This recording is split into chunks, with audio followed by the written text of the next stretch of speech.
Hey guys, what's going on? This is Roth. I'm at New York Comic Con here to talk a little bit about Da Vinci's Demons with David Goyer and John Shiban. Nice to meet you. Thanks for being here. So tell me what it's been like for you to join this series. It's been an amazing experience. I mean, the show is so lush and the characters are so deep, and the production facilities that they have set up in Wales are amazing.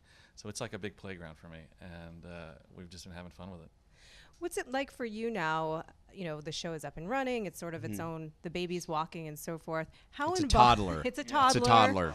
How involved are you at this point? Are you kind of checking in here So and the there? first two seasons I was really running it, doing the day-to-day, and then as season 3 was gearing up, I have another show, Constantine, that we were also giving birth, and so I realized I needed help. And so met with a lot of people, and I've been a fan of John's for a long time. He comes from X-Files and some amazing episodes of Breaking Bad. And I just said, John, will you please come in and sort of help, now that the toddler's walking, guide it around so it doesn't bump into any doors. And John's been doing a great job. Make sure it doesn't turn into an obnoxious teenager eventually. Yes. So talk a little bit about what you wanted to build on this year and bring in that's fresh and new. I know you said one of the big things that you're bringing in from your experience on Breaking Bad is the emphasis on character that's already happening. But how do you want to kind of further evolve these characters? Well, it's interesting because David left us with an amazing cliffhanger, which is invasion is coming, and Leonardo sees his mother on one of the invading ships. So, and we talked a lot about it, and it was such a great and such a wide open field of where you could take the story from there. So we went back to character, to what it meant to Leo, and his that very momentous and scary decision he has to make right away: do I fire or not? And he makes that decision very early in season 3, and that the repercussions of that echo throughout, not only for Leo, but for the other characters. Everyone, we're tying all the people back again who went off around the world, which was great, and different arcs, and now we're bringing them back, and it's all going to be about, they're all Da Vinci's demons in some manner or form, and we're bringing them all together with this invasion and his decision. Yeah, that's kind of a question that I think fans had. Like, will Lucretia and Leonardo be together again? Will their storylines converge, or is she still sort of?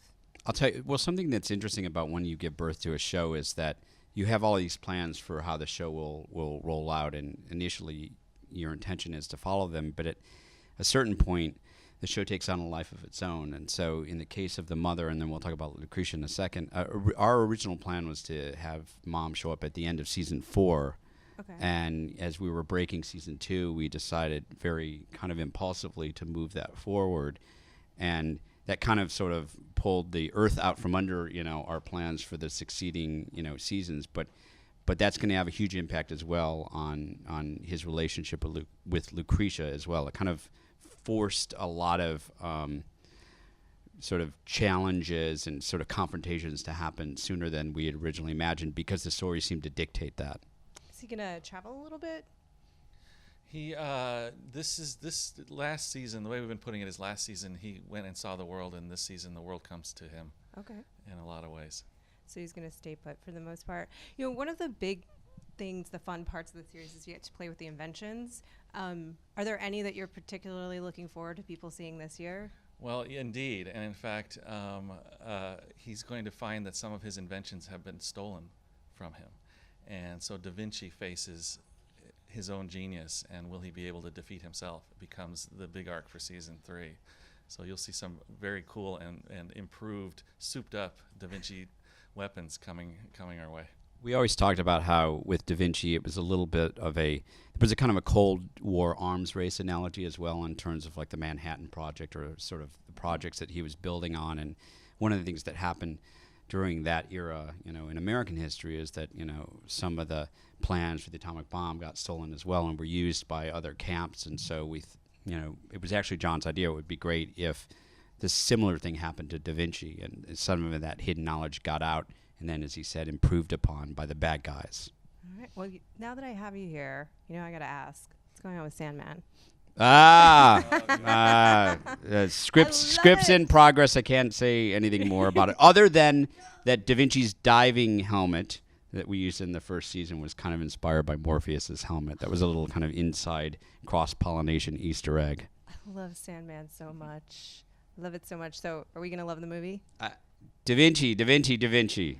We love Da Vinci and his demons. Yes. We're looking forward to seeing the return of the series on Stars. Yes. Spring 2015. Spring 2015. Look out for it for all things Da Vinci's Demons, Secrets, and New York Comic Con. Keep it locked right here to IGN.